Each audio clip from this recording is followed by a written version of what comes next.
The moment the judge sentenced her to death, her dog watched, understanding something no one else in that courtroom ever could.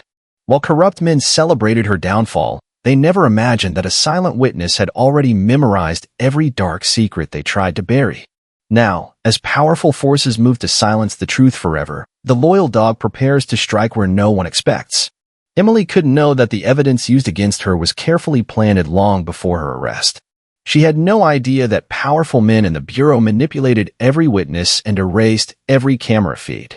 She certainly had no idea that her own partners had traded her freedom to protect their darkest secret.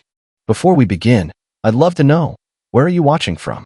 Drop it in the comments. It warms my heart to see how far these stories travel. And if you enjoy heartfelt tales like this one, don't forget to subscribe. There's more to come. Now, let's begin. You know, life has a peculiar way of testing the strength of one's soul when you least expect it, often unraveling the fabric of everything you've built with steady hands and a hopeful heart over the years. And on that cold October morning, inside the polished marble walls of the Elmwood County Courthouse, 62-year-old Emily Hargreaves stood with a dignity that seemed both unbreakable and fragile all at once, like a lighthouse weathering one final storm that threatened to swallow it whole. The room was filled with that heavy kind of silence that doesn't just settle in your ears, but seeps into your bones and wraps itself around your chest, making every breath a deliberate act of willpower rather than instinct. Men and women, some wearing dark suits of polished authority, others clutching rosaries or damp handkerchiefs, filled the pews as the judge's voice, deep and deliberate, cut through the air with the weight of finality only such words could carry. The defendant, Emily Ruth Hargreaves, he intoned, pausing just long enough to allow the echo of her name to float through the tense chamber like a ghost unwilling to depart, is hereby sentenced to death by lethal injection, to be carried out on the date specified by this court. No one moved, no one whispered, no one even seemed to blink, as though time itself had momentarily frozen out of respect for the gravity of what had just been spoken aloud. Emily's slender hands, calloused from years of service on the force and long days spent gripping a steering wheel or filling out endless reports, trembled only slightly. Not out of fear, but rather from the chilling reality that this would be the final chapter written for her, at least in the eyes of the law. In the back of the room, nearly hidden behind the rows of rigid benches and stone-faced spectators, sat her lifelong companion, the only creature in the world who never once doubted her innocence, regardless of what the evidence claimed. Max, the German shepherd who had once stood shoulder to shoulder with her in dark alleyways and violent confrontations, now sat perfectly still, his amber eyes locked onto Emily with a mixture of confusion, sorrow, and something far more profound, an unshakable loyalty that neither time nor tragedy could dissolve. While the attorneys shuffled their papers and court officers prepared to escort Emily away, Max let out a soft, mournful whine, barely audible, yet cutting through the heavy silence like a needle through cloth. As though he alone recognized the profound injustice that had just occurred. The prosecution had built its entire case on a narrative that painted Emily as a reckless, rogue officer who had unlawfully entered a private residence, pursued an unarmed suspect, and ultimately fired the fatal shot in cold blood. But those of us who've lived long enough understand that sometimes the truth isn't about what's presented in black and white on neatly printed documents, but rather what lingers in the spaces between, the evidence that mysteriously vanishes. The body camera footage that suddenly becomes corrupted, and the witnesses who unexpectedly recant or disappear altogether. Through it all, Emily never once raised her voice in protest, nor did she point a trembling finger at anyone else, even as whispers swirled of superiors and fellow officers who may have had far more to lose should the full truth ever come to light. Outside the courthouse, the divided town of Elmwood seethed and simmered beneath a gray autumn sky, with protesters gripping hand-painted signs that either cried out for justice on Emily's behalf or demanded the swift fulfillment of her sentence. Each side certain that they alone held the moral high ground. As Emily was led away, the heavy doors creaked closed behind her, leaving Max staring at the now empty space where his partner had once stood, his powerful chest rising and falling as though he were absorbing the weight of her absence into his own being. There were no final words exchanged, no tearful goodbyes whispered between them. Only the unspoken bond that had carried them through countless dangers, now stretched thin but never broken, like an invisible thread pulled tight across an impossible distance. The correctional officers pulled Max gently but firmly by his leash, guiding him toward the waiting transport van that would take him to the Elmwood K-9 rehabilitation facility, where aging service dogs were sent once their handlers could no longer care for them. What no one seemed to notice, perhaps because they were too busy writing headlines or satisfying the insatiable hunger of the evening news, was that even as Max obediently followed the handler out into the parking lot, his sharp, intelligent eyes had already begun to calculate and remember every detail of the day's events. And while most dismissed him as just another retired police dog grappling with the confusion of sudden separation, what lay beneath that thick coat of fur was something far more dangerous than grief, a silent plan already forming, driven not by instinct alone, but by something dangerously close to human determination. As the van doors shut with a hollow metallic thud and Max was carried away toward an uncertain future, one silent question hung in the cold air like an unfinished sentence. Why would a loyal dog sit so still while his world was falling apart? The young handler assigned to Max, a soft-spoken man named David Whitaker, couldn't help but whisper to the older supervisor beside him, his voice filled with confusion and a quiet kind of awe. Why would a loyal dog sit so still while his world was falling apart? David asked, his eyes lingering on the German shepherd's unmoving silhouette inside the kennel. The older man, whose name was Samuel Prescott, had spent nearly 4 decades working with K-9 units across the state, and as he leaned slightly closer, his voice carried the weight of years soaked in experience, heartache, and an understanding of creatures far more intuitive than most humans cared to admit. Because sometimes, son, Samuel began, his words slow and deliberate like the steady tick of an old grandfather clock in a quiet living room. Stillness isn't about surrender. It's about waiting, calculating, and listening for something only the heart can hear, but the eyes cannot see. As the days unfolded beneath the pale, reluctant sunlight of late autumn, Max remained in his assigned kennel at the Elmwood K-9 rehabilitation facility, ignoring every attempt the staff made to comfort, distract, or rehabilitate him from what they saw as simple emotional trauma. Trainers offered him soft, well-worn toys, each one carefully selected to mimic the objects he had once enthusiastically fetched during his active service days. But Max barely glanced at them, his eyes returning always to the far corner where the concrete met the cold steel bars. Specialists brought in a variety of his favorite treats, rich, savory pieces of cooked liver, slices of tender chicken, and even rare imported chews designed to stimulate his senses. But he sniffed them briefly and turned away, uninterested, as though feeding his body was irrelevant when his soul remained starving. The facility's lead veterinarian, a middle-aged woman named Dr. Elaine Porter, expressed concern during each staff briefing, noting that prolonged refusal to eat could lead to organ failure. But every medical test stubbornly returned normal results, baffling even her well-trained mind. It was as if Max, in his silent, deliberate resistance, had found a way to keep his physical health intact while allowing his grief to manifest only through sheer willpower, refusing to engage with a world that had stolen from him the one soul he trusted most.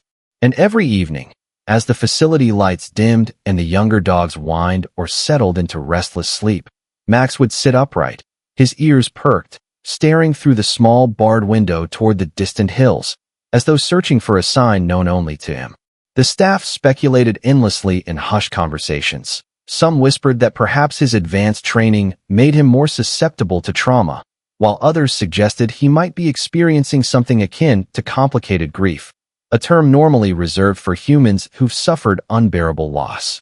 Yet Samuel Prescott, who often lingered after hours just to observe the dog's unwavering vigil, believed something far more mysterious was unfolding, something that defied textbooks and training manuals, and touched on a place most men are too afraid to speak about aloud. "He's not broken," Samuel muttered to himself one night, while sipping lukewarm coffee from a stained ceramic mug, his eyes never leaving Max's focused gaze. "He's thinking. He's remembering. And Lord help us, I fear he's planning." Then, as if fate had grown restless with their waiting game, something wholly unexpected occurred that shifted the careful balance of Max's silent rebellion into an entirely new direction none of them could have foreseen. Early one morning, as the sky blushed faintly pink and the sleepy town of Elmwood slowly awakened to the promise of another ordinary day, a letter arrived at the facility, hand-delivered by a courier who offered no sender's name nor explanation for its urgent delivery. The envelope, made of thick ivory paper, contained a single folded page, a formal notice informing the facility that Max was being reviewed for early retirement and reassignment, suggesting that he might find comfort and renewed purpose with a private family eager to adopt a retired K-9.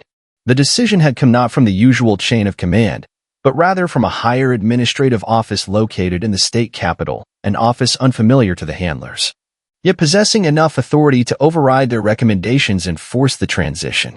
When Samuel read the letter aloud in the staff meeting later that morning, the room fell silent, each person exchanging uneasy glances, their eyes flickering with both confusion and an unspoken sense of dread at what such a sudden decision might imply.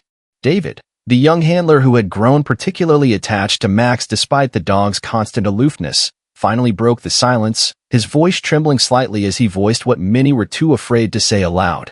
"But why would someone way up in the capital suddenly care where Max goes?" he asked, his brows furrowed with a mixture of worry and suspicion. Samuel's eyes darkened as he leaned forward, lowering his voice into a near whisper that carried the unmistakable chill of hard-earned wisdom. "Because, David," Samuel replied gravely, "someone doesn't want Max waiting anymore, and that means they fear what he might remember if given enough time." David sat in the dimly lit break room, his hands tightly wrapped around a chipped ceramic mug, as the bitter coffee inside had long since grown cold. Yet the swirling thoughts in his mind refused to settle.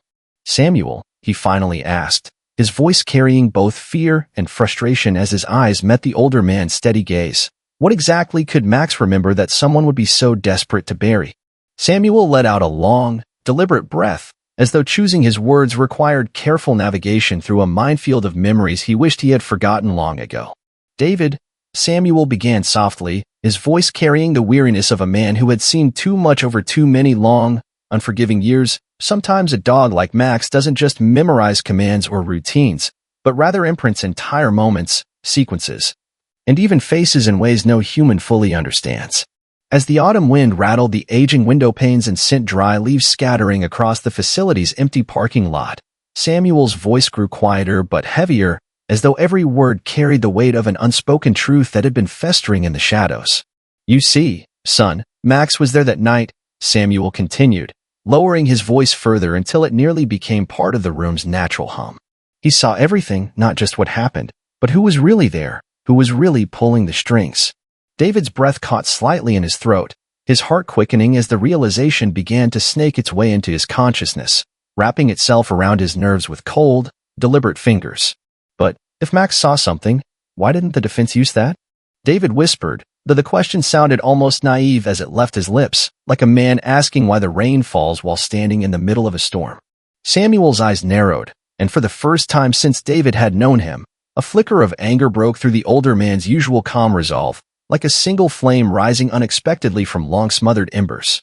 "Because evidence, son, isn't always about what exists, it's about what survives long enough to be seen," Samuel replied bitterly, his voice sharp with the sting of bitter truths earned from years spent watching justice twist beneath unseen hands.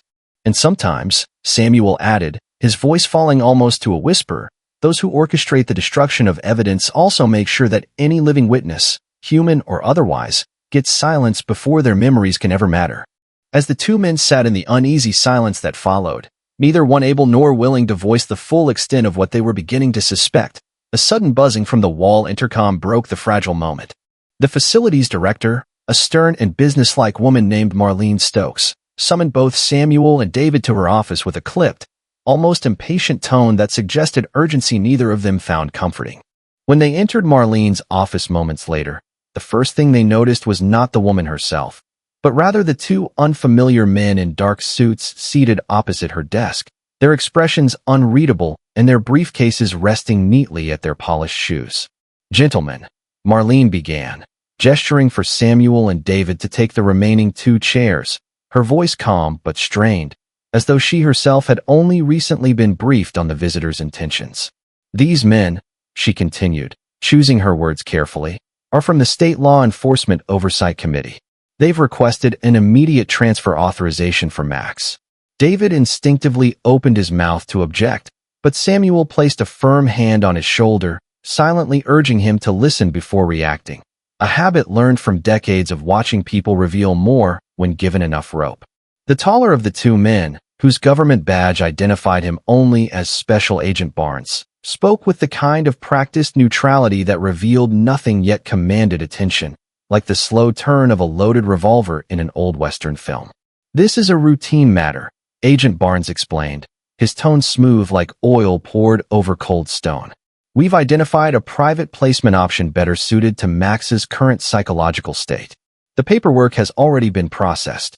"And where, exactly, would Max be going?" Samuel asked calmly, though his voice carried the unmistakable undertone of suspicion that seasoned men develop when danger hides behind polite language. "That information is classified, pending full reassignment clearance," Agent Barnes replied without blinking, as though such evasions were as natural to him as breathing. David felt his hands tightening into fists beneath the table, his pulse hammering in his ears, as the unspoken reality became increasingly clear. Someone was desperate to remove Max before the wrong questions could ever be asked. But why the sudden urgency? David finally demanded, his voice cracking slightly as his youthful outrage broke through his better judgment. "He's been stable for weeks." The second agent, a pale man with slicked-back hair, named Mr. Carver, leaned forward just enough to offer a chilling half-smile that seemed to drain the air from the room.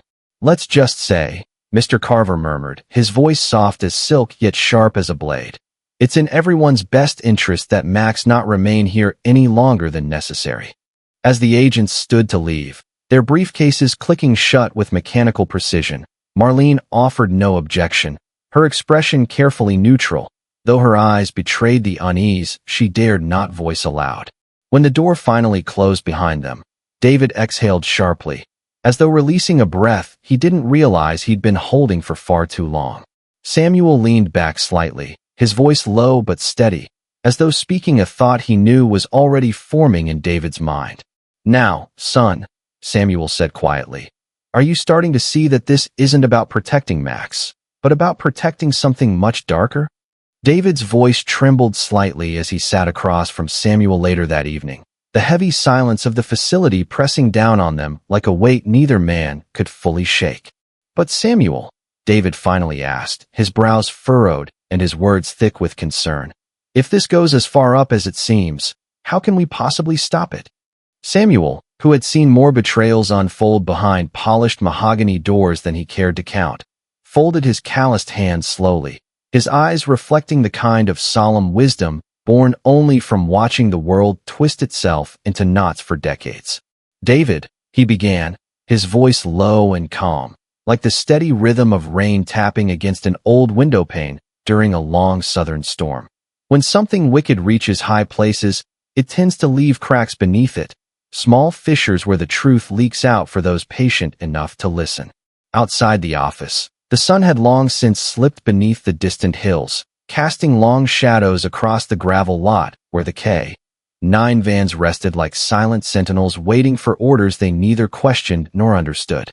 Meanwhile, inside his steel kennel, Max remained still, so remarkably still, that younger handlers passing by often whispered nervously, unsure whether the dog was meditating or simply retreating into some unreachable place far beyond their comprehension.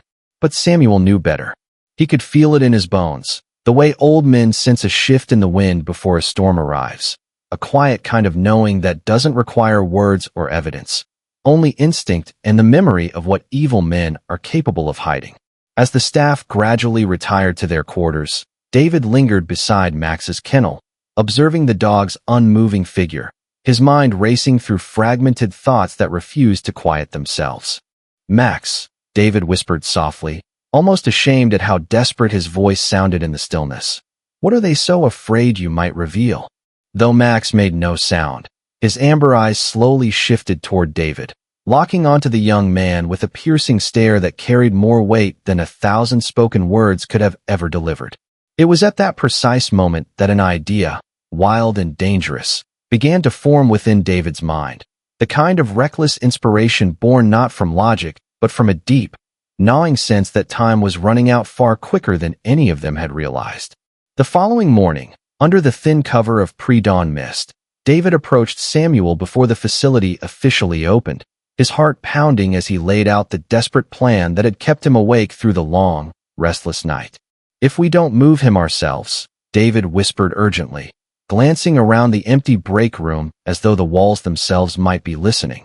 They'll take him somewhere we'll never see him again, and whatever truth Max carries will die with him. Samuel rubbed his weathered chin, his eyes narrowing slightly as he weighed the impossible risks now dangling before them like a frayed rope stretched thin over a canyon neither man could fully see the bottom of. "You're talking about stealing state property," Samuel finally replied, his voice calm, yet heavy with the knowledge that such a choice would carry consequences that neither man could easily undo once the first step was taken. "I'm talking about saving an innocent life," David shot back, his youthful defiance shining through his fear, "and maybe saving Emily in the process." At the mention of Emily's name, Samuel closed his eyes briefly, as though the weight of her suffering was something he personally carried upon his aging shoulders. When his eyes opened once more, there was a quiet, dangerous resolve now living within them, like the faint flicker of an old lantern still burning against the wind. "Then we do it carefully," Samuel said, his voice dropping to a gravelly whisper. "One mistake, and we won't be the only ones who pay the price." As the facility's routine unfolded that morning with the mechanical predictability of a clock's pendulum, David and Samuel executed the first phase of their plan with a calm precision that disguised the storm brewing just beneath their composed exteriors.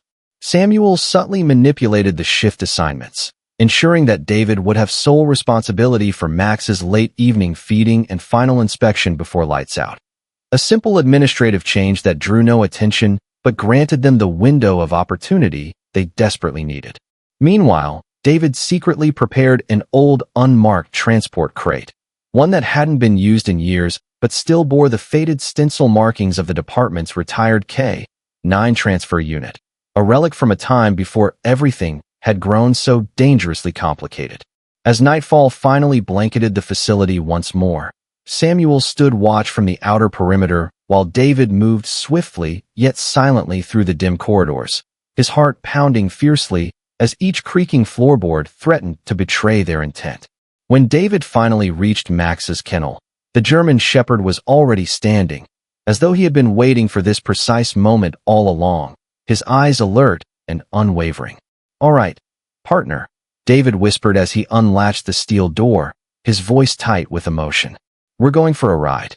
Max stepped forward without hesitation, his powerful body gliding into the transport crate with the fluid grace of a seasoned professional who understood the mission even if no words had ever been exchanged. Moments later, beneath the cover of thick fog and Samuel's vigilant eye on the security cameras, the unmarked van slipped quietly through the facility's rear service gate, its taillights vanishing into the night like a ghost no one would ever admit had passed through. As the van hummed along the empty backroads outside Elmwood, David's voice finally broke the tense silence, speaking aloud the question neither of them had dared ask until now. "Samuel, where do we take him so they can't find him?" Samuel kept his eyes steady on the narrow two-lane road ahead, his wrinkled hands gripping the wheel with a calm determination earned from years of navigating through far more dangerous situations than this quiet night might suggest to an outside observer. "We take him," Samuel finally answered, his voice steady as the hum of the tires beneath them echoed softly, "to the only place left where the system's long fingers can't reach, not because they lack the will, but because they lack the knowledge." David sat silently for a moment, absorbing the weight of those words, his youthful face partially illuminated by the dim dashboard lights as the miles rolled by like silent witnesses to their growing desperation. "But Samuel," David finally whispered, glancing briefly at the slumbering silhouette of Max and the crate behind them, "where could a place like that possibly exist?" Samuel exhaled slowly, the fog from his breath briefly clouding the windshield before vanishing into the cool night air, as though even his words needed time to gather themselves before emerging into the world. "My brother Walter owns a cabin," Samuel explained softly, his voice carrying a tone of guarded reverence, "deep in the northern pines near Lake Everhart, a place untouched by traffic cameras, cell towers, or the constant eyes of men who believe secrecy gives them power." David nodded, though the tension in his chest only grew heavier, knowing full well that hiding Max was only a temporary reprieve and not a solution to the growing darkness looming over them. As the van wound its way further north, the towering pines stood like silent sentinels on either side of the road, their black silhouettes swaying gently in the autumn breeze like mourners at a long-forgotten funeral. In the stillness of that lonely highway, a man could almost forget for a moment the weight of the danger chasing them, if not for the gnawing truth lingering just beneath the surface of every passing mile. Finally, after several hours of careful navigation along backroads rarely traveled by anyone but locals and lost drifters, the headlights illuminated the faint outline of a weathered wooden cabin nestled at the edge of Lake Everhart, its reflection dancing gently across the moonlit water. As they pulled the van around the back, Walter Prescott emerged from the shadows beneath the porch's sagging roof, his frame older but still solid, his eyes carrying the same hard-earned wisdom as his brother Samuel. Walter wasted no time with pleasantries. He simply extended his hand to help unload the crate, understanding without a word being spoken that the situation was not one for casual conversation or idle explanations. The two brothers carried Max carefully into the cabin's rear room, where a makeshift enclosure had already been prepared, a soft bed, clean water, and enough space for the dog to stretch and rest without fear of detection. As Max stepped gracefully out of the crate, his amber eyes scanned the unfamiliar room with cautious curiosity before settling once again into that same silent vigilance that had carried him through the long, agonizing weeks of separation. "You were right to bring him here," Walter said quietly, finally breaking the silence as he glanced toward David, who was still catching his breath from the tension of their escape. "But what happens now?" David asked, his voice filled with a mixture of hope and dread, knowing full well that they had only bought themselves time, not safety. Samuel rubbed his chin thoughtfully, his eyes narrowing slightly as he stared at Max, whose gaze remained fixed on the door as though still sensing danger lurking just beyond it. "Now," Samuel answered with quiet gravity, "we figure out exactly who went to such great lengths to silence Emily, and why Max may hold the key to exposing them." The following morning, as the rising sun painted the lake in soft gold and crimson hues, David sat alone on the cabin's creaking porch, sipping coffee as the cool breeze whispered through the trees like old ghosts telling half-remembered stories. He watched as Max lay peacefully in the yard, his ears perked slightly as though always listening, always waiting, as if the world still held its breath around him. And then, out of that still morning silence, Walter appeared beside David, his expression carrying a quiet urgency that immediately pulled the young man's attention away from the tranquil scenery. "There's something you both need to see," Walter said, his voice low but firm, as he handed David a small padded envelope that had arrived overnight, tucked carefully beneath the cabin's back door with no return address. David's fingers trembled slightly as he opened the package, revealing inside a simple flash drive wrapped in a single folded piece of plain white paper bearing only 3 haunting words typed neatly across its surface, "For your protection." "What's on it?" David asked, his voice barely a whisper, though deep down he feared he already knew the answer. Walter's eyes darkened, and for a brief moment, the morning sun seemed to dim behind the gathering clouds above them. "Something," Walter said grimly, "that changes everything."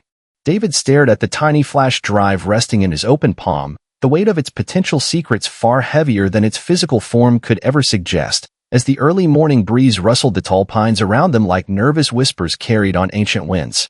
"Something that changes everything," Walter had said, his voice grim, steady, and certain, as though he already understood the depth of what they were about to uncover before the device was even plugged into the old cabin laptop sitting nearby. David's hands trembled slightly as he inserted the drive into the computer's USB port, his breath shallow and uneven, while Samuel stood quietly behind him, his face a mask of quiet determination shaped by years of witnessing what powerful men were capable of hiding. The screen flickered for a moment before displaying a single folder labeled only with today's date, as though whoever had sent it wanted them to know just how fresh and how dangerous this information truly was. As David double-clicked the folder, a series of video files appeared, each one marked with precise timestamps corresponding to the very night Emily Hargreaves had been accused of committing the crime that had led to her death sentence.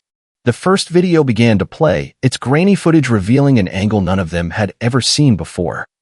Security camera footage from a private residence that had supposedly never possessed any functioning cameras according to the official case file submitted during trial.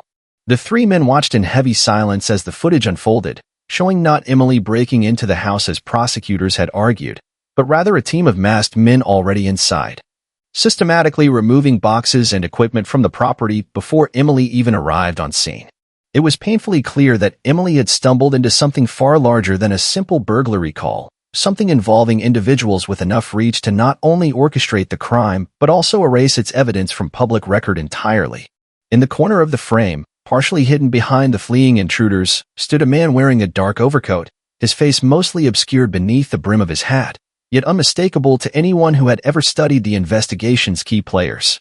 Walter leaned forward, his voice barely more than a hoarse whisper as he finally spoke aloud the name they had all secretly feared might surface. "That's Deputy Director Harrison," Walter said grimly, referring to one of the highest-ranking officials within the State Bureau of Criminal Investigations.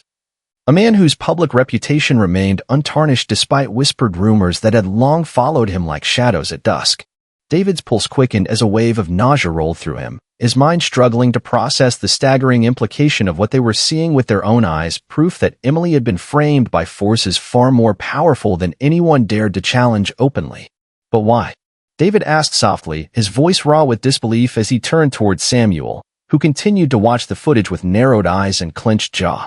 Samuel exhaled slowly, as though releasing years of quiet suspicion that had finally found their tragic confirmation, his voice heavy with both sorrow and quiet rage. "Because she saw something she was never supposed to see," Samuel replied, his tone cold but steady. "And because Harrison couldn't risk that truth ever surfacing, not when so many others were tangled in the same rotten web."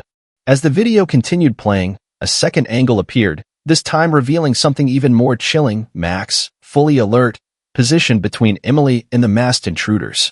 His body rigid with protective instinct as one of the men raised a silenced firearm in his direction. The moment froze all three men in the cabin as they watched, breathless, while Max lunged forward, narrowly avoiding the gunfire as the shot missed by mere inches, the dog's bravery forcing the intruder to retreat before reinforcements arrived on scene. "Max saw everything," David whispered, his voice catching with emotion as he glanced toward the German shepherd resting nearby, the dog's calm demeanor belying the enormity of the memories locked within his silent mind.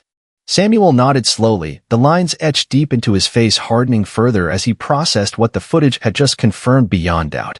"And that's why they wanted him gone," Samuel said quietly.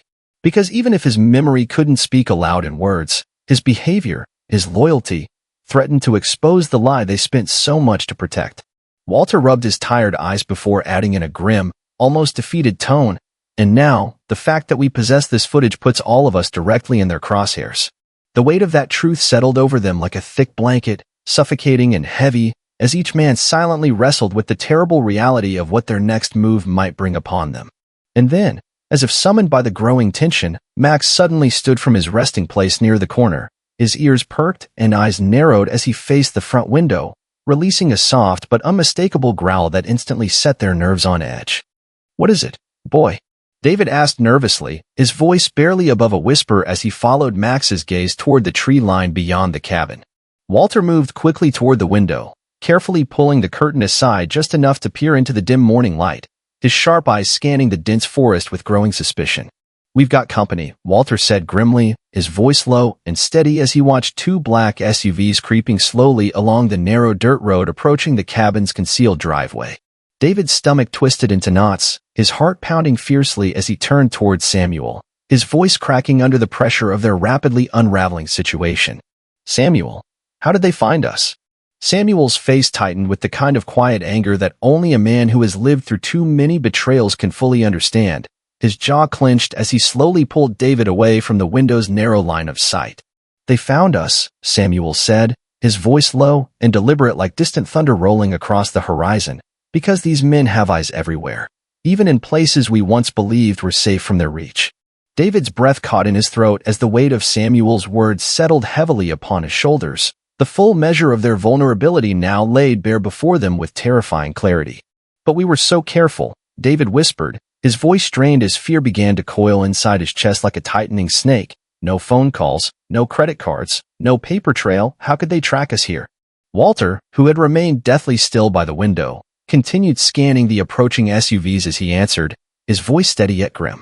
"Because, son," Walter said softly, "when people like Harrison control the very agencies responsible for protecting us, there's no lock they can't pick and no stone they won't overturn." The black vehicles moved like predators along the narrow dirt road, their engines humming low, headlights slicing through the trees like searchlights cutting through the fog of war, each tire rolling carefully over gravel as though savoring the approach. Max stood rigid by the door, his powerful frame tense, his ears locked forward, and his amber eyes burning with that same unwavering focus that had carried him through countless dangerous nights alongside Emily.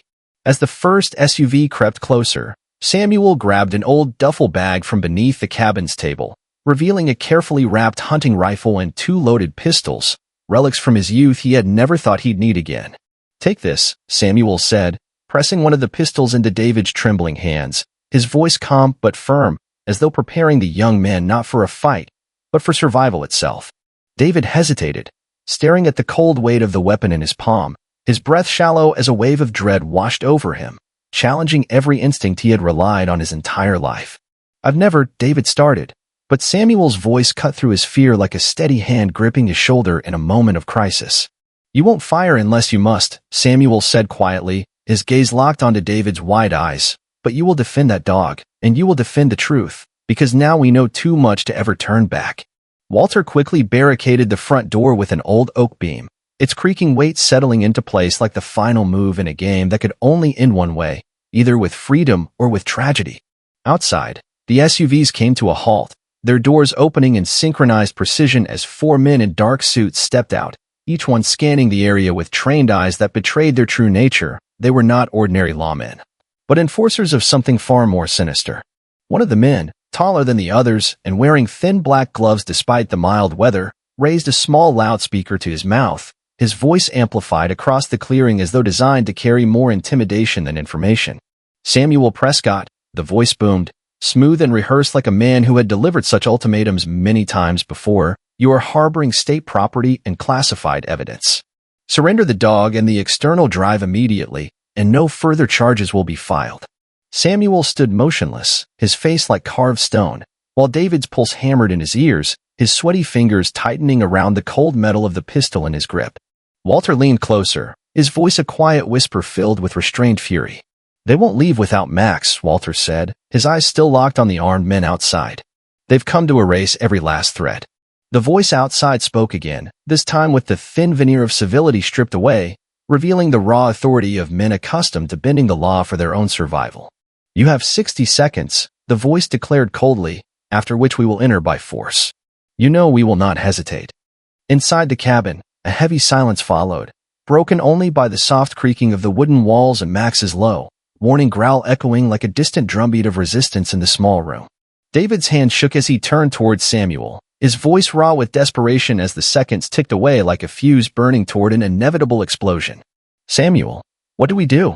Samuel's eyes never left the window as he listened to David's question hanging heavy in the tense air, each word carrying the desperation of a man who had run out of places to hide and time to plan.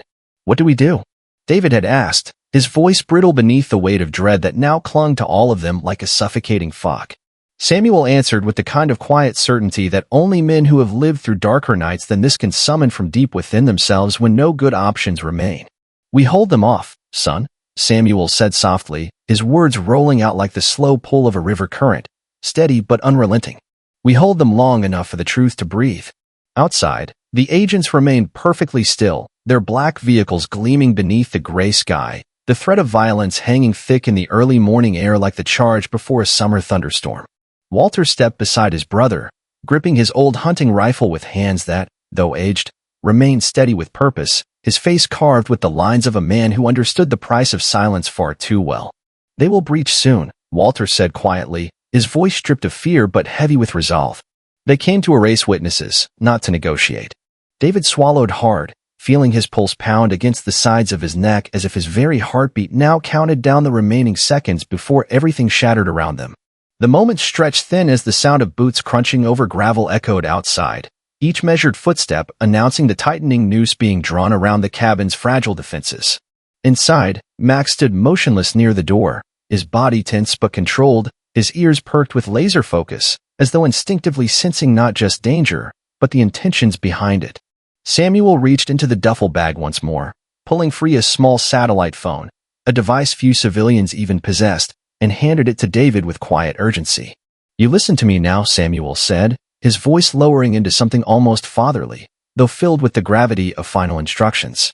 "If they breach, you take Max through the cellar exit and keep moving north to the ranger station." David's hands trembled slightly as he clutched the phone, nodding with a mix of fear and determination that battled within him like two desperate wolves fighting for dominance. "But Samuel," David whispered, his throat tight as emotion surged within him. "What about you and Walter? You won't have time." Samuel placed a firm hand on David's shoulder, his grip steady, his expression filled not with fear, but with something far older, acceptance, and the kind of quiet courage that men of his generation often carried like armor. "This fight was never meant to be ours to finish," Samuel said gently. "But you, son, you and Max, you are the ones who carry what matters most now." The sound of heavy boots stomping up the front porch now shook the thin walls, dust falling like soft rain from the old ceiling as the agents took their positions. Then came the final warning through the loudspeaker, stripped of any pretense, now cold and absolute. "Final notice. Surrender immediately, or we enter." Walter inhaled deeply, steadying himself like a man preparing to face an old rival one last time. "Let them come," Walter said, his voice sharp as the steel barrel resting in his calloused hands. "We hold the line." As the battering ram struck the front door with brutal force, the cabin shook with each thunderous blow, wood splintering under the relentless assault like brittle bones snapping beneath a heavy boot. Samuel motioned quickly toward the cellar door, his voice urgent but composed. "Go, David, now," he ordered, his words slicing through the chaos like a lifeline tossed across a raging river. David hesitated for only a heartbeat before obeying, grabbing Max by the collar and guiding the powerful dog toward the narrow trapdoor leading beneath the floorboards. The last thing David saw before slipping into the dark crawlspace was Samuel and Walter standing shoulder to shoulder, rifles raised, ready to face whatever storm came crashing through that front door. As David guided Max through the cramped underground tunnel that led away from the cabin, the muffled sounds of gunfire erupted above them, sharp bursts of violence piercing the still morning air, followed by the harsh shouts of men shouting orders in the distance. The tunnel was damp and narrow, roots pushing through the soil like skeletal fingers reaching toward them, but David pressed forward, his only thought now fixed on protecting Max and preserving the evidence locked away on that small flash drive. After what felt like endless crawling, they finally emerged beneath a thicket near the edge of the northern trail, where the vast wilderness spread out before them like a living shield, offering its silent protection to those wise enough to seek it. Breathing heavily, David wiped the dirt from his face and whispered to Max, his voice barely audible beneath the rustling trees. "Max, where do we go now?" Max lifted his head slightly, his sharp eyes scanning the dense wilderness ahead, as though he understood the question even before David had finished whispering it into the cool morning air. And though the dog could not answer with words, the way his powerful body shifted forward with calm, deliberate certainty told David everything he needed to know at that fragile moment suspended between danger and hope. "We go north," David whispered to himself, drawing strength from Max's silent confidence, just like Samuel said to the ranger station. The forest embraced them like a great cathedral of ancient trees, their towering trunks stretching high into the mist, their thick canopies shielding the fugitives beneath from the eyes of helicopters or drones that might already be searching for them above. Each step David took felt both urgent and painfully slow, his muscles burning as they climbed steep hills and crossed narrow streams, while Max moved with the grace of an animal born to navigate such wild places with ease. Behind them, far beyond the trees and out of sight, the echoes of what had happened at the cabin still lingered in David's mind like distant thunder. A sound he feared marked not only the violence that had unfolded but the possible loss of Samuel and Walter's lives. The thought of it nearly buckled his knees, but each time he faltered, Max would pause and glance back, his steady gaze grounding David, silently reminding him that survival was not surrender, it was the only way to honor those who had sacrificed everything. Hours turned into what felt like an eternity as they pressed forward, the sunlight slowly climbing across the sky, filtering down through cracks in the dense foliage like faint ribbons of golden thread guiding them towards some unknown salvation. Finally, as the sun dipped low into the western horizon, casting long amber shadows across the landscape, David spotted the faint outline of a weathered wooden structure nestled deep within the trees, a ranger's outpost, just as Samuel had promised. Smoke gently curled from a small chimney, and beside the porch sat an old man in his late 60s, wearing a faded green jacket and sipping coffee from a heavy tin mug, his sharp eyes lifting as David and Max emerged from the undergrowth. The man stood slowly, his posture stiff from years of labor but still steady, his eyes narrowing as he took in the exhausted young man and the alert German shepherd at his side. "You must be the one Samuel warned me about," the ranger said, his voice rough but not unkind, as though he'd seen his share of desperate souls cross his path before. David nodded, his voice catching as he spoke, his words thick with fatigue and quiet desperation. Please, sir, we need help. They're after us. They killed Samuel and Walter. They're trying to erase everything. The ranger motioned them inside without hesitation, closing the heavy wooden door behind them and sliding the iron bolt across with a soft metallic click that somehow felt more reassuring than any words could have at that moment. Inside, the outpost was simple but solid, maps pinned to the walls, radios crackling softly on the desk, and a warm fire glowing in the small stone hearth as dusk surrendered to full night outside. My name's Ranger Dempsey, the old man said as he handed David a fresh cup of coffee, his voice calm but weighted with understanding. Samuel and I served together once, long ago, before this world started turning so crooked. David clutched the warm mug, his hands trembling not from the cold, but from the emotional strain of everything he had witnessed and everything still looming before them. They want Max, David said quietly, his voice breaking slightly. Because he knows the truth. He saw what really happened to Emily. Dempsey nodded solemnly, stroking his chin thoughtfully as the firelight flickered across the deep lines of his weathered face, shaped by years of watching men with too much power rewrite the rules to serve their own ambitions. And you have the footage? Dempsey asked, his voice calm but firm, as though he already knew the answer. David reached into his backpack, pulling out the small flash drive that now felt like it weighed 1,000 pounds, its tiny plastic frame carrying the power to shatter everything the men hunting them had built. I have it, David whispered. But I don't know who to trust anymore. Every agency seems compromised. The ranger's gaze grew sharper, his voice dropping lower as he spoke words David had not yet dared consider. Then you don't go to the agencies, Dempsey said. You go to the public. You go to the people. David blinked, confused, his voice uncertain. The public, he repeated. How could we even do that without them tracking us before we get a chance? Ranger Dempsey stood and walked over to a steel locker in the corner, pulling out a small weatherproof satellite uplink unit, an old military-grade piece of equipment that could transmit a secure signal far beyond the reach of local authorities. This forest may seem isolated, Dempsey said, his voice firm but calm, but it still has ways to speak to the world, if you know where to look. As Dempsey powered up the unit and aligned its dish toward the open sky, David felt a spark of hope rise inside him for the first time in days. Small, fragile, but real. But even as that hope flickered, David's voice grew heavier once more, his eyes glancing toward Max, who remained perfectly still by the door, his eyes never blinking. But Ranger, David asked quietly, even if we send the footage, what happens to Emily now?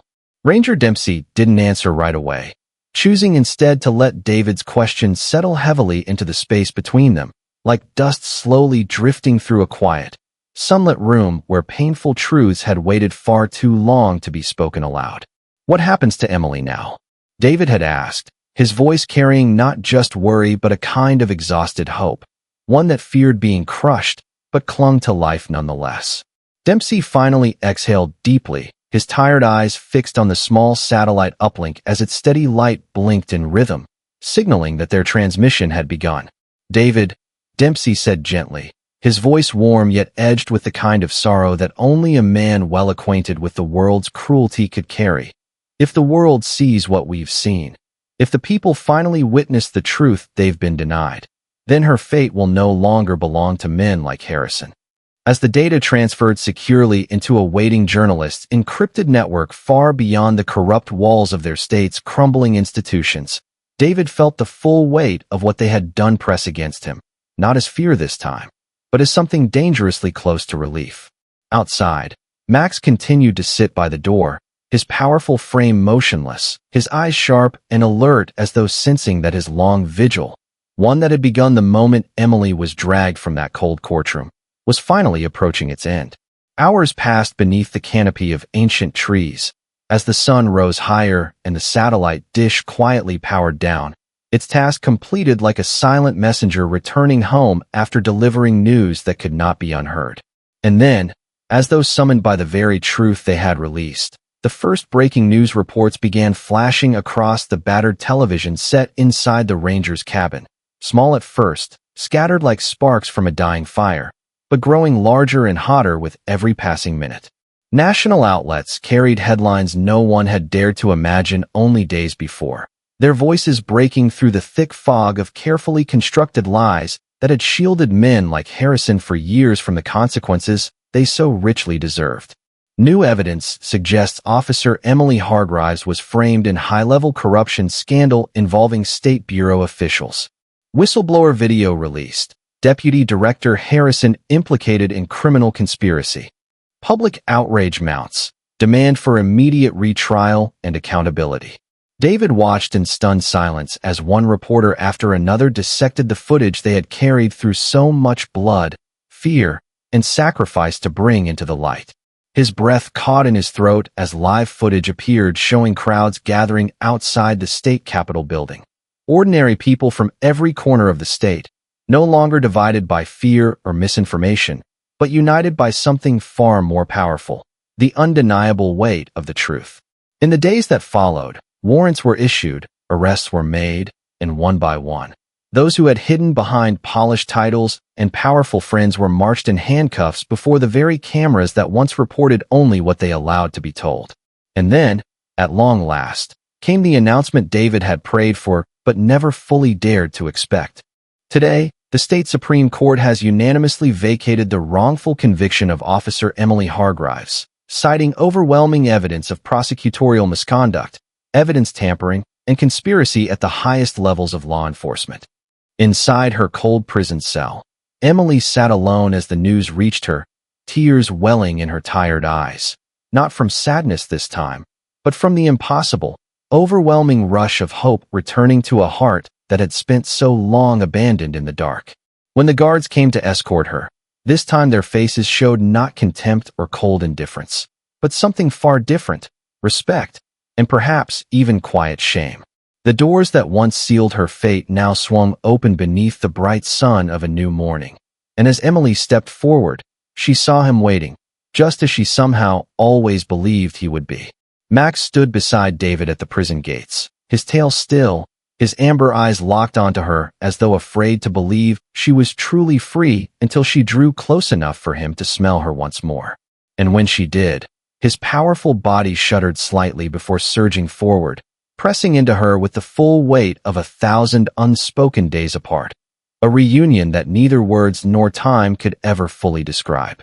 David stood quietly nearby, watching the moment unfold, knowing that no medal or public recognition could ever match the quiet dignity of a dog's unbreakable loyalty, nor the debt they all owed to one creature who had carried this truth in silence. Ranger Dempsey later said something that would stay with David for the rest of his life, as they stood beneath the tall pines, watching Emily and Max walk together down the quiet road leading them away from the shadows of injustice. "You see, son," Dempsey said softly, his voice filled with quiet wisdom. "Sometimes the truth doesn't need to shout or argue to survive. It only needs one soul brave enough to carry it through the dark until the world's ready to listen." And as the cool autumn breeze swept gently through the tall trees that had sheltered them during those terrible days, David finally allowed himself to smile. For though the cost had been great, the truth had finally come home. And Max, the quiet, faithful sentinel, had led them there. Let me know in the comments, where in the world are you tuning in from? It's always a joy to see how far these stories reach. And if this one touched your heart, go ahead and subscribe so you won't miss the next one. Until next time, take care.